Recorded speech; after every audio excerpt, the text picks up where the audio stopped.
Sir நமக்கு இப்போ கமெண்ட்ல இன்னொரு கொஸ்டின் அப்ராட்ல இருந்து கேட்டிருக்கிறாரு. என்னோட அக்கௌண்ட்ல 9,000 ரூபா வந்து ஹோல்ட் ஆயிருக்குது. நான் பேங்க் மெயில் அனுப்புனேன் சார். சைபர்ல வந்து ஹோல்டு பண்ணிடுறாங்கன்னு சொல்றாங்க. அக்கௌண்ட் ஃப்ரீஸ் ஆகல. 9,000 ரூபா மட்டும் தான் நான் ஹோல்ட் ஆயிருக்குது. நான் இப்போ கல்ஃப் கண்ட்ரியில இருக்கிறேன் சார். நான் பாஸ்போர்ட் வந்து ரினியூவல் பண்ணோம். பாஸ்போர்ட்ல ரினியூவல்ல ஏதாவது இஷ்யூஸ் வருமா சார்? நான் கல்ஃப் கண்ட்ரியில இருக்கிறேன். இது எப்படி சார் சால்வ் பண்றது அப்படின்னு கேட்டிருக்காரு சார். பொதுவா இந்த மாதிரி பணம் யாருக்கிட்ட இருந்து வர்றது அப்படின்னு தெரியாம பணம் வந்ததுன்னா இமீடியட்டா சைபருக்கு அவர் பண்ணணும். இப்போ இவர் வந்து 2வது லேயர் 3வது லேயராக இருப்பார்.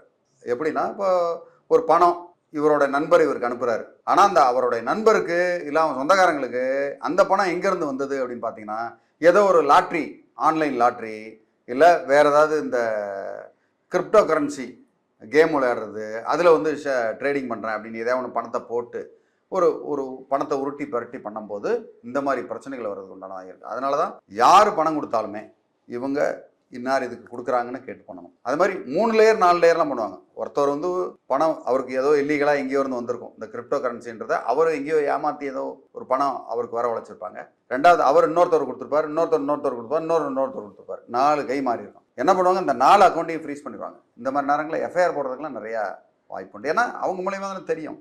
அப்போது இந்த மாதிரி பாஸ்போர்ட் பிரச்சனை வர்றதுக்குலாம் வாய்ப்பு இருக்குது. எஃப்ஐஆர் போட்டாங்க, லோக்கல் ஸ்டேஷன் வந்திருக்கு அப்படின்னா கண்டிப்பாக கிரிமினல் ரெக்கார்ட்ஸ் இருந்தால் பண்ணணும். அதனால் இதை வந்து சால்வ் பண்ணணும். சால்வ் பண்ணி அந்த 4 பேரையும் பிடிச்சி அதுக்கப்புறம் போலீஸில் போய் என் பேரில் எந்த தப்பு இல்லைன்னு ஸ்டேட்மெண்ட்டை கொடுத்து அதை ரிசால்வ் பண்ணால் தான் இவங்க வந்து இதை சரி பண்ண முடியுமே தவிர சட்டுன்னு இதை போய் இன்றைக்கே வந்து சரி பண்ணணும் அப்படின்லாம் பண்ண முடியாது. அதனால் சம்மந்தப்பட்ட அதிகாரிகிட்ட பேசணும். இல்லைனா அந்த ஏரியாவில் இருக்க அட்வொகேட்டை வச்சு அவங்க முறையிட்டு ஒரு பெட்டிஷனை கொடுத்து செய்யலாம். இதை விட்டு நான் வந்து இங்கே உட்காந்துக்கோ, நான் கல்ஃபில் இருந்துகிட்டே தான் செய்ய முடியும் அப்படின்னா இதெல்லாம் கிரிமினல் மேட்ரு. நேரடியாக வரணும். இல்லை யாராவது ஒரு அட்வொகேட்டை என்கேஜ் பண்ணால் தான் இது சால்வ் ஆகும். சரிங்க சார். இப்போ இதில் ஒரே ஒரு விஷயம், நான் பொதுவாக அக்கௌண்ட் ஃப்ரீஸ் அப்படிங்கிறத கேள்விப்பட்டிருப்போம். அது என்ன பர்டிகுலராக இந்த 9,000 ரூபா மட்டும் ஃப்ரீஸ் பண்ணிடுறாங்க சார்? அது டெபிட் ஃப்ரீஸு. இப்போ எப்படின்னா ஒரு இல்லீகலாக வந்த பணம், இவருடைய கிரிமினல் ரெக்கார்ட்ஸே கிடையாது.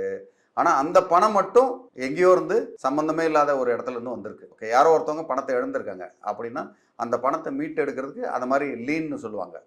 அந்த பர்டிகுலர் அந்த 9,000, 10,000, 15,000 மட்டும் அதை எதுவுமே தொடவே முடியாத மாதிரி பண்ணி விட்டுருவாங்க. சைபர்லேருந்து பண்ணுவாங்க. அதை அவங்களுக்கு திருப்பி கொடுத்துட்டா போதும், அவ்வளோதான். அது அதுக்கப்புறம் இப்போ அவரு கேட்ட மாதிரி இப்போ பாஸ்போர்ட் ரெனியூவல் பண்ணுறதுக்கு அது ஏதாவது இஷ்யூஸ் வருமா சார்? எஃப்ஐஆர் போட்டால் கண்டிப்பாக பிரச்சனை வரும். எஃப்ஐஆர் போட்டிருந்தாங்க. இவரையும் வந்து இப்போ 4 இடத்துலேருந்து வந்திருக்கு. A1, A2, A3, A4. இவரை A4ஆக சேர்த்துருந்தாங்க அப்படின்னா இவர் லோக்கல் ஸ்டேஷனில் வச்சு இவங்க எல்லாமே கிரிமினல் ரெக்கார்ட்ஸ் ரெடி பண்ணிடுவாங்க. ரெடி பண்ணாங்கன்னா இவர் பாஸ்போர்ட் ரெனியூ பண்ண முடியாது. பாஸ்போர்ட்டை வாங்கி வச்சுருவாங்க. இப்போ அவர் இதை எப்படி போய் செக் பண்ணுறது சார்? நம்ம மேலே எஃப்ஐஆர் போட்டுக்கிறாங்களா போடலையான்னு? ஸ்டேஷனில் தான். ஒன்று ஸ்டேஷனில் வச்சு பார்க்கணும். அப்படி இல்லை அப்படின்னா யாராவது ஒரு அட்வொகேட்டை வச்சு என்கேஜ் பண்ணால் கண்டிப்பாக அந்த அட்வொகேட்டை உள்ளே போய் பார்த்துட்டு இவங்க பேரில் இருக்குது, இதை ரிசால்வ் பண்ணணும்னு கண்டிப்பாக சொல்லுவாங்க. அது பர்ஃபெக்டான ஒரு கிரிமினல் லாயர் பண்ணுவாங்க. நம்ம ஆஃபீஸ்லாம் தாராளமாக அதை பண்ணிக்கிட்டு இருக்கோம். ரெகுலராக இந்த மாதிரி ஏதாவது ஒரு பிரச்சனை வந்ததுன்னா பண்ணுவோம். என்னன்னா இவங்களுக்கு இப்போ இவங்க 9,000 தான் அதில் ஹோல்ட் ஆகிருக்கு. அட்வொகேட் சார்ஜே 10,000, 15,000 இருக்கும். நான் எதுக்கு இவ்வளோ கொடுக்கணும் அப்படின்னு கேள்வி வரும். பிரச்சனை அது கிடையாது. பிரச்சனை வந்து பாஸ்போர்ட் 9,000 மட்டும் கிடையாது. பாஸ்போர்ட் ப்ராப்ளம், மற்ற ப்ராப்ளம், வாழ்வாதார ப்ராப்ளம் வரும். அதனால இதை வந்து துரிதமாக கேர்ஃபுல்லாக பண்ணணும். இல்லைன்னா நேரடியாக அவரே இறங்கி பண்ணணும். அவரே இறங்கி பண்ணால் அட்வொகேட் கூட தேவையில்லை. நேரடியாக போய் இந்த மாதிரி என்னங்க விஷயம்னு டைரெக்டாக சம்மந்தப்பட்ட, ஏன்னா இவங்க வந்து ஒரு லீனாக இருக்குன்னு பேங்க்கில் சொல்லியிருப்பாங்க. அதை இன்ஸ்ட்ரக்ஷன் கொடுத்தது வந்து குஜராத் போலீஸாக இருக்கும். இவர் எங்கேருந்து குஜராத் போகிறது? இல்லை இவருக்கு ஹிந்தி தெரியாது, இல்லை ஹிந்திக்காரங்களுக்கு தமிழ் தெரியாது.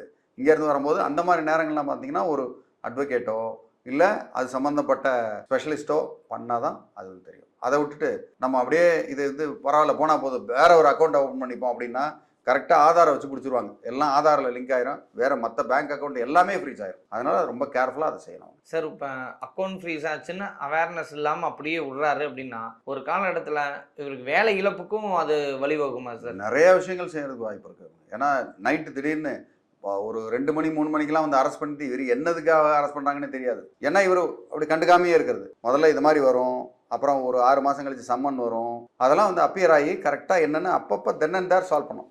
ஈஸியாக ஒரு சாதாரணமான பிரச்சனையாக இருக்கும், அதை உடனே சால்வ் பண்ணால் முடிஞ்சிடும். இவர் இழுத்து போட்டால் தான், இல்லை அதை ஒதுங்கி ஓடினா, இல்லை அதை மெத்தனமாக விட்டால் பெரிய பிரச்சனை வரும் வாய்ப்பு இருக்குது அதிகமாக. மேலும் இது சம்மந்தமான வேறு ஏதாவது டவுட்ஸ் இருந்தால் தாராளமாக கமெண்ட் பண்ணுங்கள். உங்களுக்கு ஹெல்ப் பண்ணுறதுக்கு தயாராக இருக்கேன். நன்றி, வணக்கம்.